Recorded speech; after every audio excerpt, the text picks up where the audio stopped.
जैसा कि आज का भी टॉपिक है हम लोगों का force and law of motion. हम लोग देख रहे थे, नेक्स्ट वीडियो में देखे थे क्वेश्चन का क्लास 9 NCERT, ठीक है। सम न्यूमेरिकल क्वेश्चन के तहत हम लोग ये देख रहे थे क्वेश्चन नंबर 10 तक का सॉल्यूशन नेक्स्ट वीडियो में हम लोग देख चुके थे। यानी आज के वीडियो में क्वेश्चन नंबर 11 से सॉल्यूशन देखें। तो ये क्वेश्चन पहले देखो, क्वेश्चन सॉल्व करने से पहले क्वेश्चन क्या बोल रहा है, क्या कह रहा है, ये क्वेश्चन की भाषा को समझना जरूरी है। यदि क्वेश्चन समझ में आ जाए तो योर सॉल्यूशन विल बी क्या हो जाएगा, इजी हो जाएगा, बहुत आसान हो जाएगा, ठीक है। तो चले हम देखते हैं ये कहा है क्वेश्चन नंबर 11 की two object each of mass 1.5 kg are moving in the same straight line. ये कह रहा है कि दो ऑब्जेक्ट हैं, यानी दो वस्तु हैं, प्रत्येक का मास यानी द्रव्यमान कितना है 1.5 kg, moving in straight line, वो गति कर रहे हैं ए स्ट्रेट लाइन यानी एक रेखा पर गति कर रहे हैं।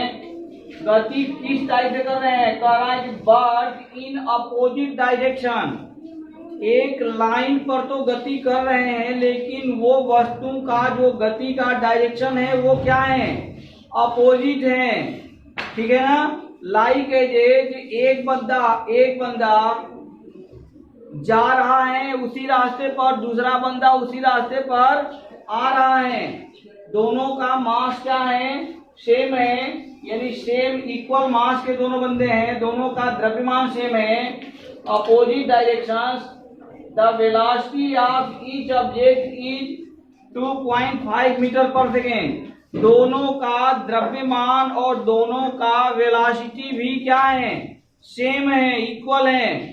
तो ये कह रहा है कि बिफोर तो वो क्या होगी, घटनाएं क्या हो सकती है, यदि दोनों अपोजिट डायरेक्शन में गतिशील हैं तो घटना हो सकती है कि वो आकर किसी न किसी पॉइंट पर क्या कर जाएगा, टकरा जाएगा, ठीक है ना। तो ये कह रहा है कि before the collision during which they stick together what will be the velocity of the combined object after collision।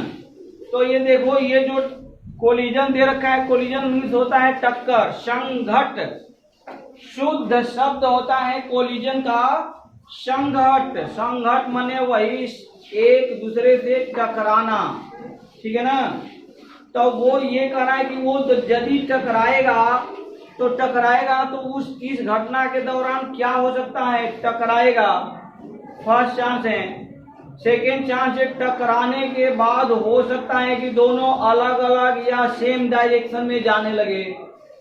ये भी हो सकता है कि दोनों सेम डायरेक्शन में टक्कर के बाद न जाकर दोनों एक दूसरे के साथ जुड़ जाए, जुड़ के किसी एक डायरेक्शन में जाने लगे, ठीक है ना। तो डिफरेंट टाइप की घटनाएं हो सकती है, पॉसिबल है।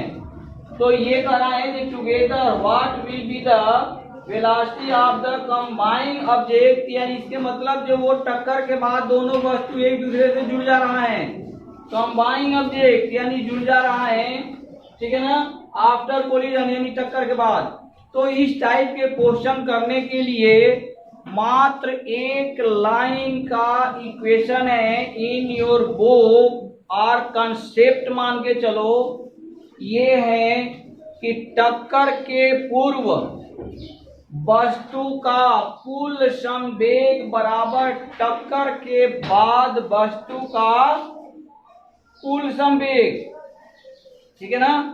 यानी बिफोर और आफ्टर दोनों केस में मोमेंटम क्या होना चाहिए, इक्वल होना चाहिए। Sum of momentum before collision and after collision will be equal to each other, एक दूसरे के बराबर होते हैं according to the energy conservation, ठीक है ना। संवेग संरक्षण का नियम, संवेग संरक्षण का नियम कह रहा है कि बिफोर कोलिजन और आफ्टर कोलिजन का सम क्या होना चाहिए, इक्वल होना चाहिए टू ईच अदर, एक दूसरे के।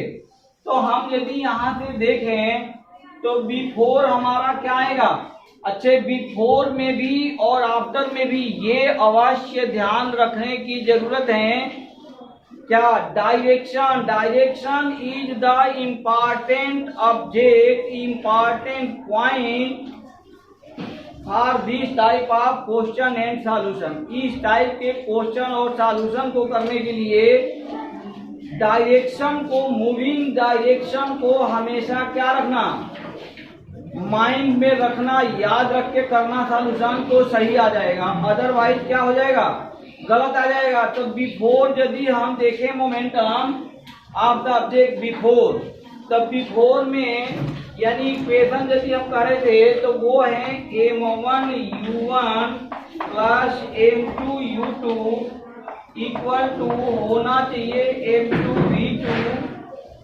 m1 v1 plus m2 v2।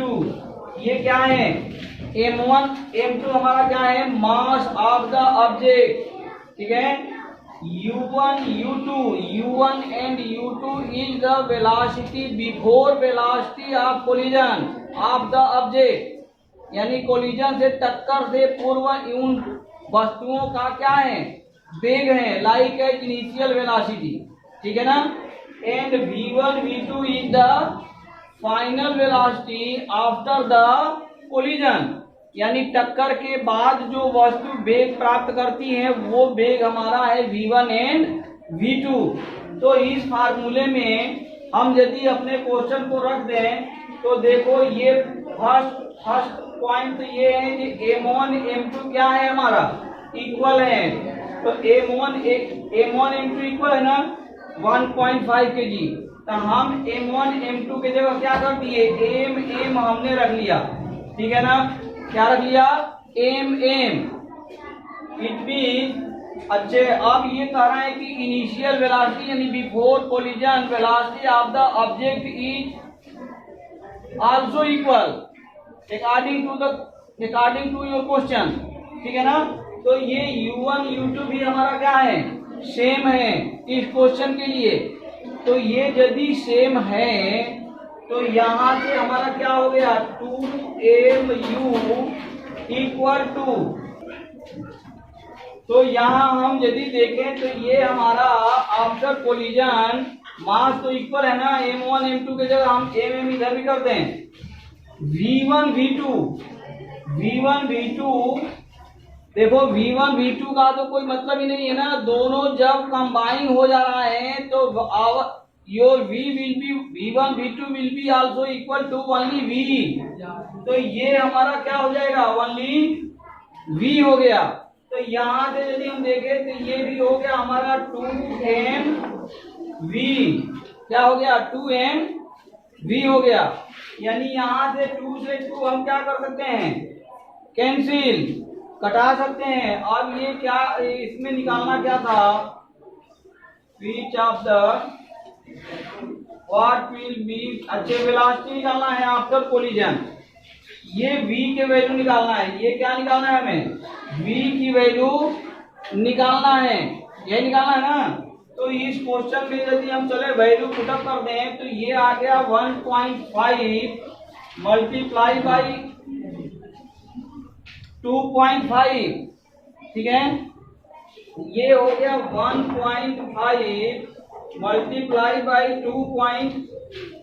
नहीं, ये क्वेश्चन कृपया यहाँ से कंसेप्ट थोड़ा सा चेंज कर लें। ये m1 u1 u2 रखो, u1 u2, ठीक है।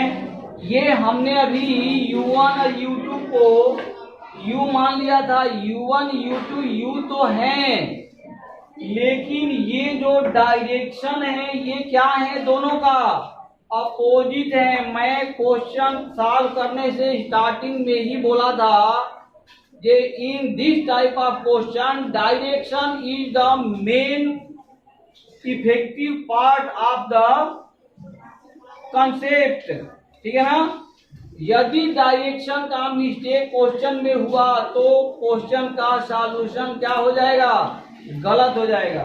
तो यहाँ देखो U1 का डायरेक्शन, यानी यदि हम मान लें U1 का डायरेक्शन मेरा क्या है, ये है, तो U2 का डायरेक्शन क्या होगा, ये होगा, अपोजिट होगा ना। और यदि अपोजिट डायरेक्शन है तो ये यहाँ का साइन हमारा क्या हो जाएगा, माइनस हो जाएगा। साइन क्या हो गया, माइनस। अब यहाँ वैल्यू रख दो। इस साइड का तो हमारी कहानी ठीक है क्योंकि दोनों मास हमारा इक्वल है ही, अब प्लस वो कंबाइन हो जा रहा है, जुड़ जा रहा है, तो ये एम एम मिलकर अब मास जो होगा वो 2m हो जाएगा। तो 2m इंटू वी। तो यहाँ से हम यदि देखें तो ये हो गया 1.5 multiply by 2.5 minus 1.5 multiply by 2.5 equal to m into 2m into v. ये 2 हमारा कैंसिल नहीं है, ठीक है ना, क्योंकि ये उस केस में हमने लिख दिया था जिस केस में U1 U2 को भी हम इक्वल मान के सेम डायरेक्शन के अकॉर्डिंग वो ऐड कर दिया था। तो ये हमारा आएगा। यहाँ से अब हम देख रहे हैं कि ये पोर्शन का value after calculation will be equal to 0 हो जाएगा, 0 हो जाएगा ना। तो ये यदि 0 हो जा रहा है तो यहाँ से हमको ये v निकालना है, तो our v is equal to क्या होगा, 0 डिवाइडेड बाई 2m। अब 0 में 2m से भाग दो तो ये आ गया 2 मल्टीप्लाई बाई m यानी 1.5 will be also equal to 0। यानी after collision the velocity of the object will be equal to 0। This is the solution of your question. Now question number 13। Question number 13 देखें तो ये करा, ये hockey ball of mass 200 gram travelling at 10 metre पर second is struck by a hockey stick. ठीक है, एक hockey stick से टकरा रहा है, सो है जो इस तरह टू रिटर्न इट, और वो वापिस हो जा रहा है। हॉकी स्टिक से टकराने के बाद क्या हो रहा है, वापिस हो रहा है, यानी रिटर्न हो जा रहा है। कहाँ, its original path with a velocity, अपने ओरिजिनल पाथ पर ही वापसी जा रहा है। किस वेलोसिटी से, 5 मीटर पर सेकेंड के वेलोसिटी से वापस हो रहा है। Calculate the magnitude of the change of momentum, change of momentum यानी संवेग परिवर्तन निकालना है। ठीक है ना। इन दिस क्वेश्चन क्या निकालना है हमें, चेंज ऑफ मोमेंटम यानी संवेग परिवर्तन occurred in the motion of the hockey ball by the force applied by the hockey stick। जो ये जो चेंज आ रहा है मोमेंटम में वो कैसे आ रहा है, जो हॉकी से जो हम बॉल पर फोर्स लगा रहे हैं उसके कारण जो बॉल के मोमेंटम में चेंज आ रहा है, वो चेंज हमें क्या करना है, कैलकुलेट करना है। वेरी इजी क्वेश्चन है, कोई दिक्कत नहीं। देखो चेंज निकालने के लिए इन दिस क्वेश्चन सबसे पहली बात है कि हम बोले थे अभी इससे बिफोर के क्वेश्चन में हमने बताया कि direction is the most important point for the solution of this type of question. यानी डायरेक्शन का ध्यान हमेशा रखना है इस टाइप के क्वेश्चन को सॉल्व करने के लिए। तो ये जो सपोज करें कि हमारे हॉकी बॉल इधर से आ रहा है इस डायरेक्शन में, ठीक है, ये यहाँ एक हॉकी स्टिक है, ये हमारा एक हॉकी स्टिक है। इस हॉकी स्टिक से इस पर फोर्स लगा दिया गया, इस पर क्या लगा दिया गया, फोर्स। ठीक है, तो ये जब फोर्स लगाया गया इस बॉल पर तो ये बॉल अगेन यहाँ से कहाँ कहाँ चल दिया, वापसी रिटर्न हो गया, इस डायरेक्शन में रिटर्न हो रहा है ना। तो यहाँ से इसका स्टार्टिंग वेलोसिटी दे रखा था 10 मीटर पर सेकेंड एंड मास दिया है कितना, 200 ग्राम। नाउ नेक्स्ट हम यदि देखें तो मास तो उतना ही है, तो ये हो गया हमारा 200 ग्राम एंड वेलोसिटी कितना हो गई, 5 मीटर पर सेकेंड हो जा रहा है वेलोसिटी। ठीक है, तो यहाँ जो हम संवेग निकालेंगे, यहाँ का जो मोमेंटम निकालेंगे, वो मोमेंटम होगा मास इंटू वेलोसिटी। यहाँ भी हो गया मास इंटू वेलोसिटी, तो वेलोसिटी हमारा क्या है, डिफरेंट है ना। लेकिन जब change in momentum, change of momentum हम निकालें, तो चेंज करने में क्या होता है, फर्स्ट मोमेंटम से सेकेंड मोमेंटम को क्या करेंगे, सबट्रैक्ट करेंगे। चेंज निकालने के लिए हम सबट्रैक्ट करते हैं ना। तो यहाँ यदि हम लिखें m v minus m u minus m v यदि हम लिख रहे हैं, मान लें चेंज ऑफ मोमेंटम के लिए, तो यहाँ v का डायरेक्शन क्या है, यदि हम इस डायरेक्शन को पॉजिटिव लेके चल रहे हैं, तो ये हमारा डायरेक्शन क्या हो जाएगा, निगेटिव हो जाएगा। इस बात को हमेशा कंसीडर करना है, वरना सवाल क्या हो जाएगा, गलत। तो ये हमारा आ गया यहाँ से m in bracket u minus v, और v का डायरेक्शन क्या है, चूंकि अपोजिट है, तो ये हमारा क्या हो जाएगा, m इंटू वी। ठीक है, या इसको समझने के लिए m माइनस, और यहाँ इसको भी ब्रैकेट में लिख दो माइनस वी। ठीक है, ऐसे लिख लो तो ये क्लियर रहेगा। यानी u minus minus v, this minus of v is due to opposite direction of u। ठीक है, और उससे पहले वाला जो माइनस है वो हमारा इंडिकेट कर रहा है सब्ट्रैक्शन ऑफ मोमेंटम यानी चेंज इन मोमेंटम। तो ये यहाँ से फाइनली हमें मिल गया एम यू प्लस वी हो गया, क्योंकि माइनस और माइनस का मल्टीपल क्या हो जाता है, वी हो जाता है। यहाँ से यदि हम देखें तो ये कैलकुलेट कर लो, ये कैलकुलेशन क्या आ जाएगा, यहाँ रख लो, लिख लो। चलो ऊपर लिखते हैं, ये यहाँ से यदि हम देखें तो लिख सकते हो यहाँ से change in moment, change of momentum, change of momentum equal to क्या आ गया, एम यू प्लस वी। ठीक है ना, लेकिन ये u प्लस वी जो m u plus v question में अभी आया, these are the depend on the condition of the question. ये चेंज के लिए यहाँ हमेशा माइनस ही रहता है, लेकिन यहाँ चूंकि v का डायरेक्शन u से अपोजिट है, इसलिए ये यहाँ क्या हो रहा है, ऐड हो जाएगा। ठीक है ना, चेंज निकालने के लिए। तो ये हमारा क्या आ गया, एम यानी 200 इन ब्रैकेट 10 प्लस 5 कितना आ गया, 3000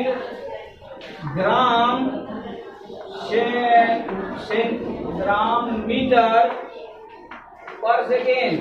अदरवाइज यहाँ 1000 से यदि डिवाइड करते हैं तो ये हम एम के इसमें चेंज कर सकते हैं, ये किलोग्राम में हो जाएगा। तो ये 0 0 0 कैंसिल कर दो, तो ये आ गया हमारा 3 kg मीटर पर second. This is your final answer. ठीक है, now question number 14। Question number 14 को समझने के लिए थोड़ा सा, क्वेश्चन बहुत बढ़िया है, इस क्वेश्चन को केयरफुली समझें।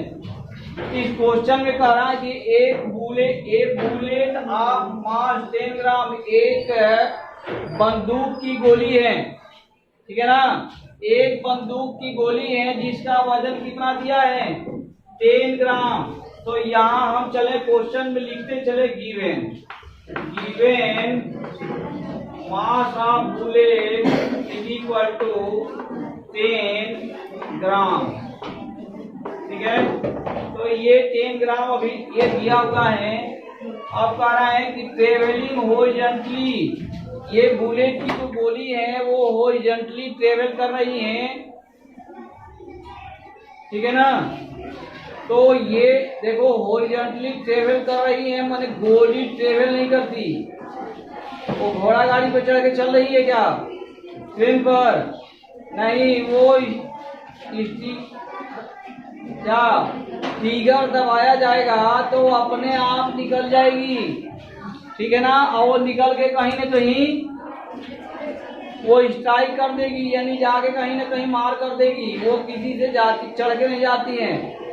खैर यहाँ भी इन केस में वो वैसे इन जनरल हम बोले, इन केस चलो हम क्वेश्चन पर ही चले। तो वो कह रहा है ट्रेवलिंग हॉरिजॉन्टली, यानी वो हॉरिजॉन्टली हम मार कर रहे हैं उस गोली से with a velocity of 150 metre पर सेकेंड। तो इसका गोली का वेलोसिटी दिया है, यानी this is the initial velocity of the bullet. तो ये हम डिनोट करेंगे u से, u इक्वल टू 150 मीटर पर सेकेंड। तो ये दो चीज हमें पता चल गया। नाउ ये कह रहा है कि ये जो चल रही है स्ट्राइक, यानी मारती है, कहाँ मारती है? तो एक स्टेशनरी वुडन ब्लॉक, एक स्टेशनरी मीन्स होता है अस्थायी रूप से रखे हुए लकड़ी के बॉक्स पर जाके टकराती है। ठीक है ना, तो ये जो स्टेशनरी वुडन ब्लॉक पर जाके टकराती है, तो टकरा के क्या करती है? कम्स टू रेस्ट, और टकरा के वो रेस्ट में पहुंच जाती है, यानी उसकी वेलोसिटी क्या हो जाती है? जीरो। फाइनल वेलोसिटी हो जाता है जीरो।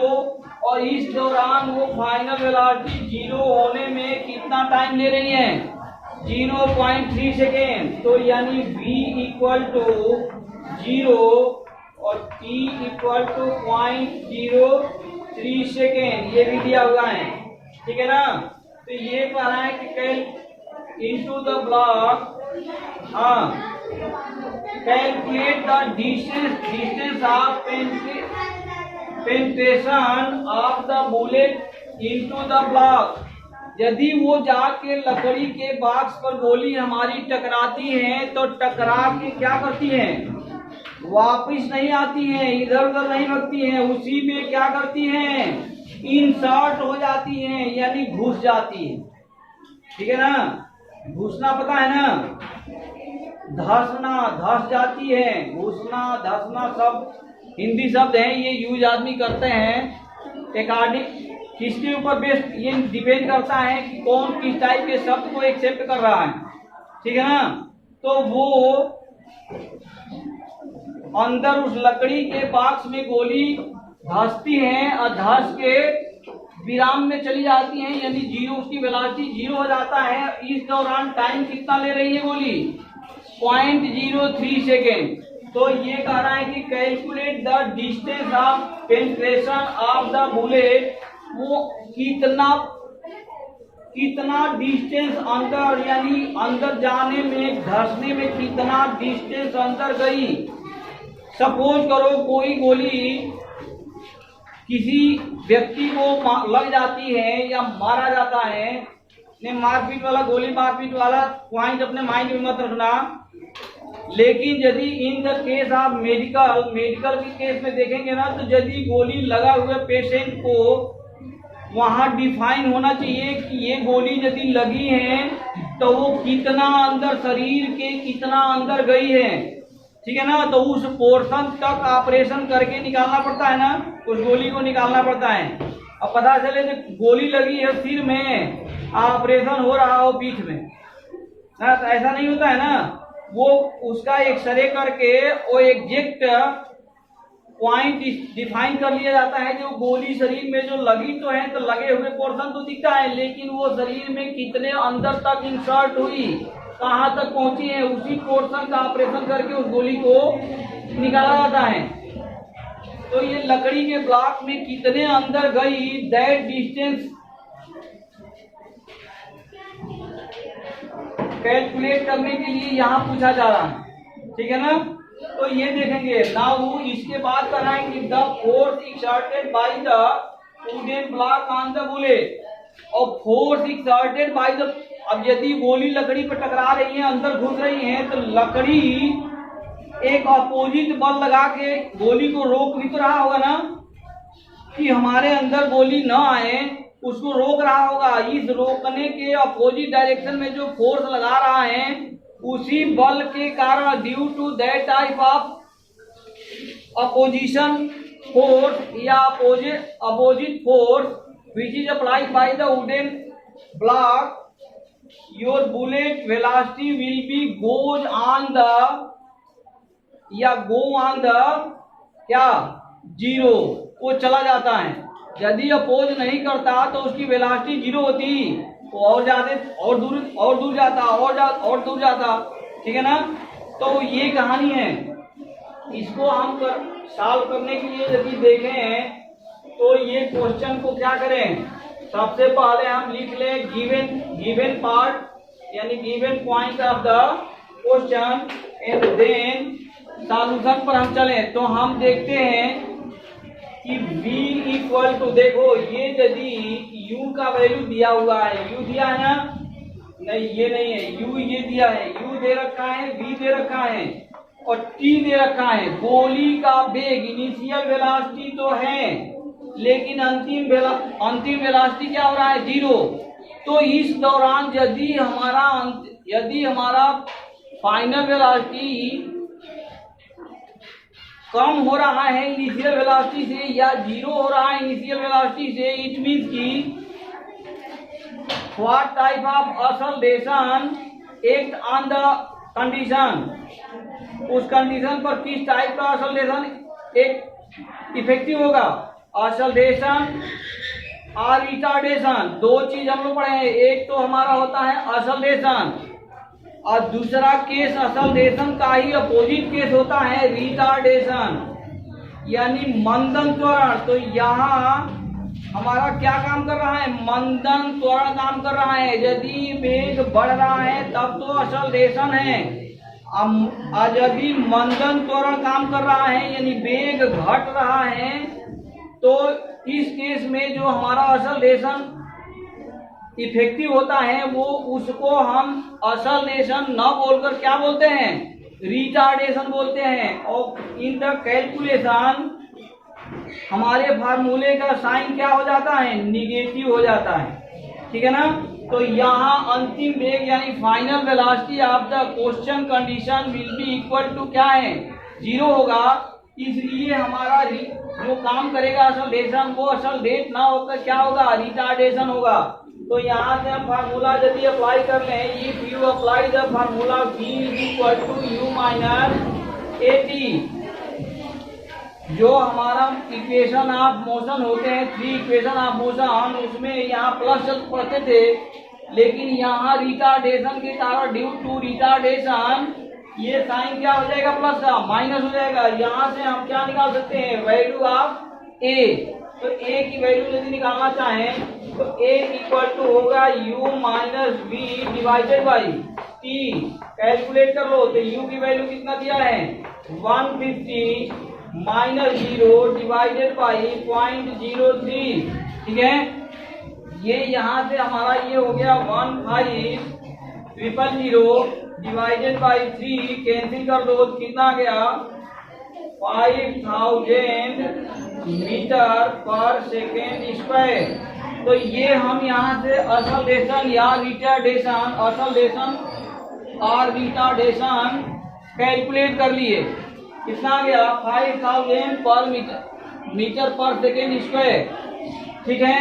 लेकिन ये कह रहा है कि वो गोली इस केस में लकड़ी से टकराने पर कितने अंदर जाके रुक रही है, तो हम कहीं से निकाल सकते हैं, ये भी अप्लाई कर सकते हो, v square is equal to u square minus 2a, यानी third equation of motion, by using third equation of motion यदि हम इसे वैल्यू पुटअप करें तो अंतिम वेग यानी फाइनल वेलोसिटी हमें पता है इक्वल टू 0। इनिशियल वेलोसिटी हमें पता है 150। ए हमें पता है, अभी निकाल लिए 5000 मीटर पर second square. Then you can calculate the value of S easily, ठीक है ना। तो यहाँ से हम यदि एस निकालना चाहें तो एस इक्वल टू क्या होगा, v square minus u square divided by, ये लिख लो, सीधा लिखो, u square minus v square divided by 2a। यहाँ हम यदि वैल्यू रखते हैं तो हमारा क्या निकल जाएगा, एस की वैल्यू निकल जाएगा। एस की वैल्यू इन दिस क्वेश्चन में पूछा है क्या, एस की वैल्यू पूछा है, यस पूछा है।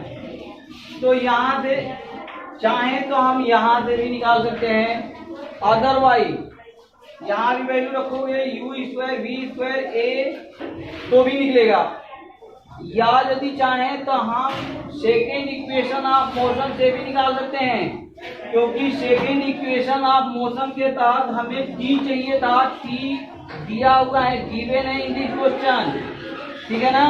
तो चलो यहाँ से निकालते हैं। तो ये कितना आ गया, u square 150 multiply by 150 minus v square, v क्या है 0, तो इसका कहानी खत्म, cancel, divided by 2 into a यानी कितना है 5000, तो ये कैंसिल कर दो, तो ये 2 0 गया, 5 से 50 से ये कैंसिल करो तो ये 10 हो गया, ये कितना हो जाएगा 3 हो गया, और इस 10 से इस 15 को 1.5 लिख सकते हो, ये यहाँ से करोगे तो 4.5 डिवाइडेड बाई 2, ये कैंसिल कर लो तो 2.25 मीटर। तो ये क्या आ गया, हमारा डिस्टेंस आ गया, यानी इतना लकड़ी में ये डिस्टेंस 2.25 मीटर इंसर्ट होने के बाद हमारी बुलेट यानी गोली क्या हो जाएगी, रेस्ट में पहुंच जाएगी। तो ये हमारा डिस्टेंस है, ठीक है। एंड फाइनल इसमें पूछ रहा है क्या, force exerted by the wooden block, किस फोर्स से हमारा वुडन ब्लॉक उस गोली को अपोज कर रहा है। तो वो फोर्स यदि निकालना चाहें तो ये फोर्स हम आसानी से निकाल सकते हैं by using F is equal to m into a, ये तो फार्मूला हम सबको पता है। तो यहाँ से एम की वैल्यू कितना दिया है 10 ग्राम, लेकिन 10 ग्राम को हम क्या करेंगे, एम के पद्धति, एम के सिस्टम के अकॉर्डिंग चेंज कर लेंगे इन केजी में। तो इन केजी में चेंज करने के लिए divided by 1000 multiply by what, a की वैल्यू कितना है 5000, तो 5000 ये कैंसिल करो तो सीधे हो गया 5 यानी 50 न्यूटन, ठीक है।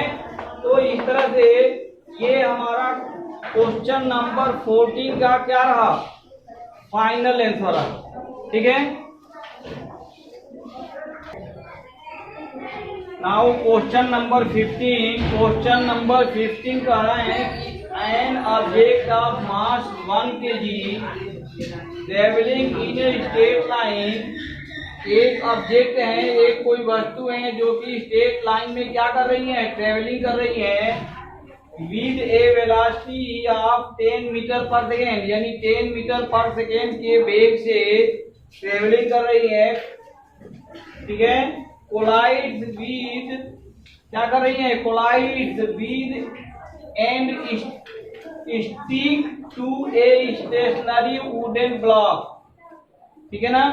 कोलाइड यानी टकराती है किससे, एक स्टेशनरी वुडन ब्लॉक से, wooden block of mass 5 kg, जिसका द्रव्यमान कितना दिया है, मास दे रखा है वुडन ब्लॉक का 5 kg। देन तब they both move of together, और वो टकराने के बाद दोनों एक साथ जुड़ जाती हैं, जुड़ के टुगेदर साथ साथ ट्रेवलिंग करने लगती हैं, ठीक है ना, together in the same straight line, उसी सीधी रेखा पर वो गतिमान हो जा रही है, ठीक है ना। Straight line calculate the total momentum, हमें इस केस में क्या कैलकुलेट करना है, टोटल मोमेंटम यानी कुल संवेग, ठीक है। Just before the impact and just after also calculate the velocity of the combined object, और उन दोनों का जो जुड़ के फिर उसी सीधी रेखा में उसी डायरेक्शन में गतिशील हो जा रही है उसका वेग भी निकालना है, वेलोसिटी भी कैलकुलेट करना है। तो देखते हैं ये क्या इस केस में सॉल्यूशन कैसे करें। How can calculate the value of momentum just collision and after collision. तो ये देखें यहां से हमारे पास बिफोर कोलाइड मोमेंटम हम यदि निकालना चाहें तो our momentum will be equal to momentum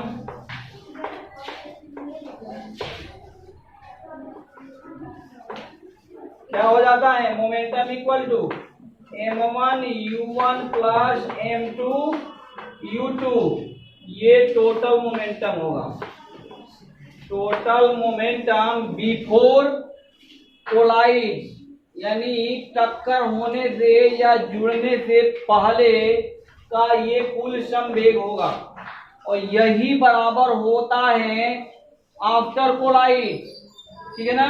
तो इज इक्वल टू भी हम यही लिख सकते हैं, आफ्टर कोलाइड मोमेंटम लिखो, momentum after collide equal to momentum after collide, ठीक है। तो ये दोनों मोमेंटम हमारा क्या होगा, जितना संवेग पूर्व का होगा उतना ही संवेग बाद का भी होना चाहिए, ठीक है। तो पूर्व ये संवेग यदि हम निकालें m1 u1 plus m2 u2 के अकॉर्डिंग तो क्या हो जाएगा, 1 kg यानी 1 multiply by 10 plus 5 multiply by 0, क्योंकि हमारा वुडन ब्लॉक क्या है, स्टेशनरी पोजीशन में है यानी विरामावस्था में, तो उसका वेग क्या हो जाएगा 0। तो यहाँ से यदि हम देखें तो ये कितना आ गया, 10 kg मीटर पर सेकेंड, तो ये 10 kg मीटर पर सेकेंड ये बिफोर भी है और यही इक्वल टू आफ्टर भी होगा, ठीक है ना। तो यहाँ लिखा भी गया है टोटल मोमेंटम बिफोर, यहाँ चाहो तो लिख सकते हो बिफोर, ठीक है, और यहाँ लिख सकते हो, ये आफ्टर तो लिखा हुआ है, ठीक है।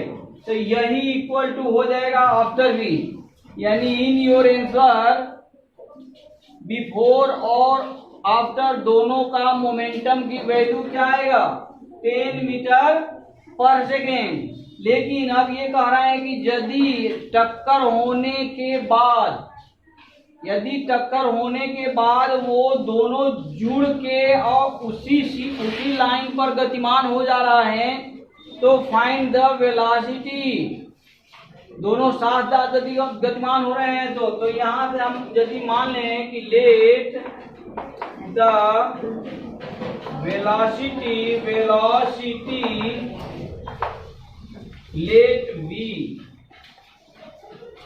let v is the velocity of combined object, ठीक है। देन क्या हो जाएगा, ये m1 ये जो हमारा आया ये हो जाएगा m1 u1 plus m2 u2 equal to capital M into v, जहां कैपिटल एम क्या है, capital m equal to m1 plus m2, क्योंकि वो टक्कर में दोनों के दोनों क्या हो जा रहे हैं, जुड़ जा रहे हैं, जुड़ के एक साथ होके गतिशील होते हैं। तो हमारा ये कैपिटल एम इक्वल टू है m1 प्लस m2, ठीक है ना। तो यहाँ से यदि हम वैल्यू निकालना चाहें तो इसका वैल्यू हमने निकाल रखा है कितना, 10। तो यहाँ से v इक्वल टू क्या हो जाएगा, 10 डिवाइडेड बाई कैपिटल एम, और कैपिटल एम यानी क्या, m1 प्लस m2 यानी 1 kg प्लस 5 kg, तो कितना हो गया 6 kg। तो डिवाइडेड बाई क्या हो जाएगा, 10 डिवाइडेड बाई 6, इसको कैंसिल कर दो तो ये आ गया 5 डिवाइडेड बाई v मीटर पर सेकेंड। तो आफ्टर कोलिजन जो वो टुगेदर गतिशील होंगे उसका वेलोसिटी क्या हो जाएगी, 5/3 मीटर पर सेकेंड। नाउ क्वेश्चन नंबर 16 कर रहा है, an object of mass 100 kg is oscillated uniformly, यानी एक समान रूप से क्या हो रहा है, oscillate हो रहा है, त्वरित हो रहा है, oscillate यानी त्वरित हो रहा है, ठीक है ना, with a velocity of 5 metre पर सेकेंड टू 1 मीटर पर सेकेंड इन 6 सेकेंड, 6 सेकेंड में। तो इनिशियल वेलोसिटी यदि हम देखें तो यहाँ गिवन में क्या दिया है, given m is equal to 100 kg, u equal to 5 metre पर second, v equal to 8 metre पर सेकेंड, एंड और क्या दिया है, ये oscillate होने में जो टाइमिंग ले रहा है वो t equal to 6 second, 6 second का टाइमिंग ले रहा है। तो ये पूछ रहा है find the momentum of the object, momentum यानी संवेग, find the momentum of the object, also find the magnitude of the force exerted on the object, उस वस्तु के ऊपर। तो ये यदि हम देखें तो object momentum of the object निकालना है, तो मोमेंटम ऑफ द ऑब्जेक्ट क्या निकल जाएगा, एम तो हमारा सेम है ना, तो एम तो एक ही होगा, लेकिन यहाँ हो जाएगा mu1, ये हो गया small p equal to, momentum को क्या करते हैं, इट इज डिनोटेड बाई, यानी momentum is denoted by small p, यहाँ से फिर ये हो गया small p is equal to mu1, and ये इनिशियल मोमेंटम हो गया। वर्तमान का संवेग हमारा है, प्रारंभिक संवेग है, और फाइनल मोमेंटम यदि निकाले हैं यानी P2 P1 ये मान लें, तो P2 इज इक्वल टू क्या निकलेगा, mu2, mv मान लो, mv, इसको mu ही मानो, इनिशियल हमने u मान लिया है, ठीक है ना। तो ये हमारा ये हमें निकालना है इन दिस क्वेश्चन mu, और यहाँ निकालना है mv। तो इस तरह से हम यदि देखें तो ये हो गया 100 मल्टीप्लाई बाई 5, यानी आ गया 500 kg मीटर पर सेकेंड। तो ये हमारा हो गया P1 की वैल्यू। इसी तरह से P2 की वैल्यू देखें तो ये भी हो गया 100 मल्टीप्लाई बाई 8, यानी कितना हो गया 800 kg मीटर पर सेकेंड। नाउ सेकेंड थिंग्स हमारा जो निकालना है वो निकालना है force exerted by the object and object. तो वो फोर्स निकालने के लिए फोर्स यानी बल FORCE ये फोर्स निकालना है।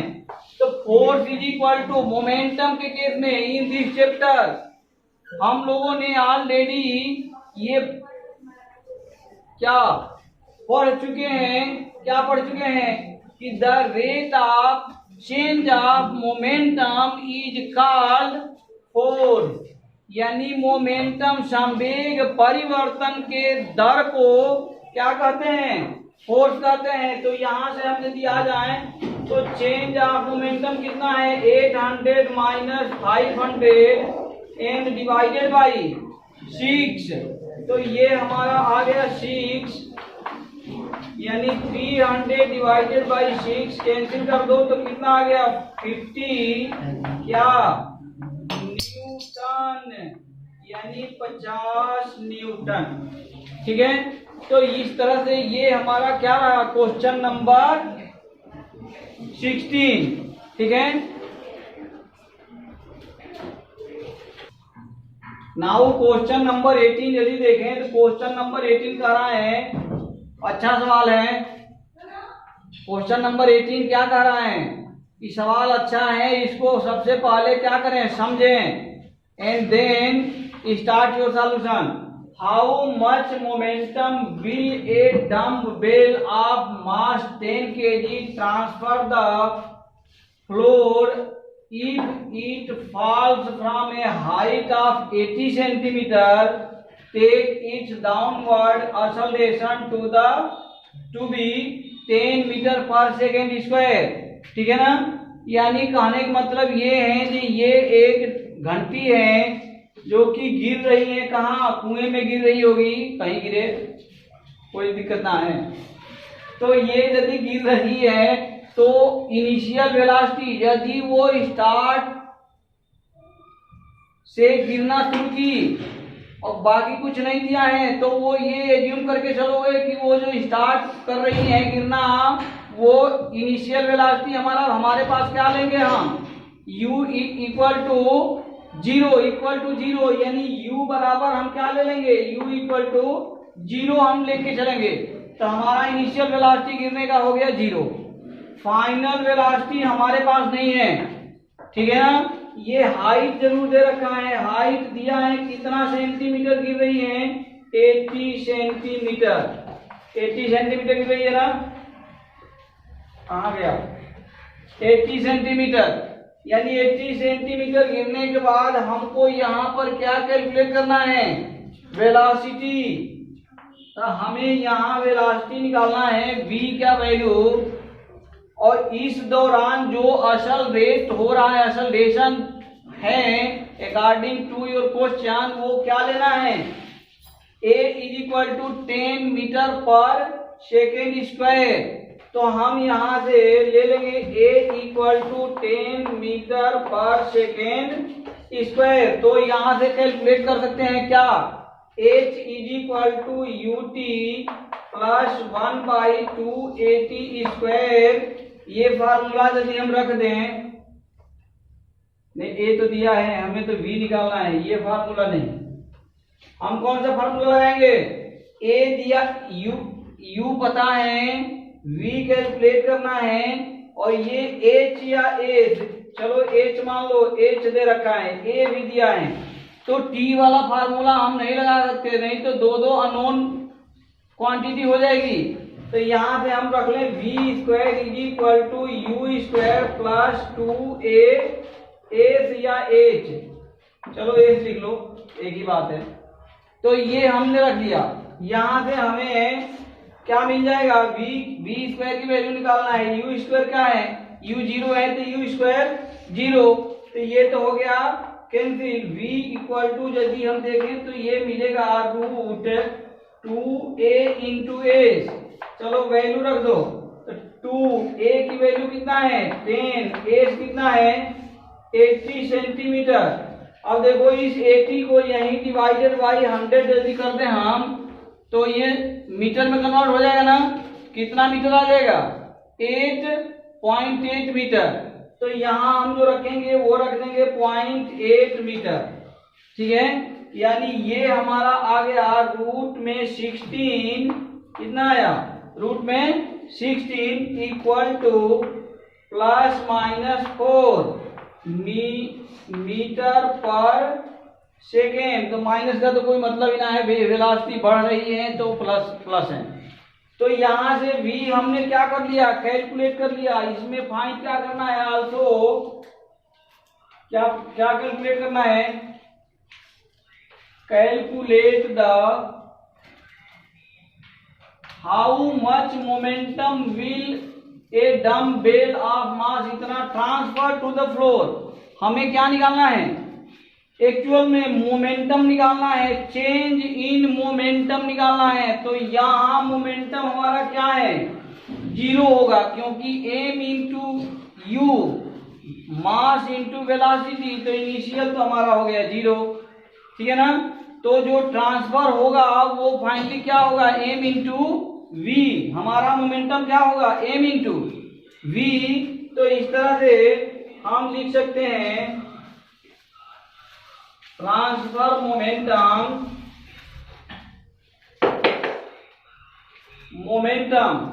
मोमेंटम लिखें, मोमेंटम इक्वल टू क्या हो जाएगा हमारा, m into v only in this question. इस क्वेश्चन में क्योंकि हमारा m u क्या है, ऑलरेडी 0 है।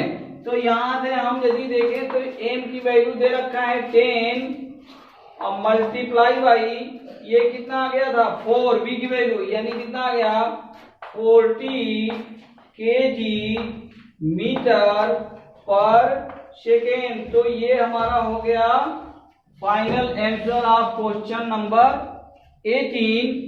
इस तरह से इस क्वेश्चन का चैप्टर का ऑल न्यूमेरिकल क्वेश्चन क्या हो गए, समाप्त हुए। यदि आपको इस चैप्टर को समझने में, इन क्वेश्चन को समझने में ये वीडियो हमारी हेल्पफुल हो तो कृपया इसे देखने के साथ साथ लाइक, सब्सक्राइब और शेयर करना अवश्य न भूलें। थैंक यू वेरी मच, जिससे कि सबका साथ, सबका विकास होता रहे। ठीक है, okay, thank you very much.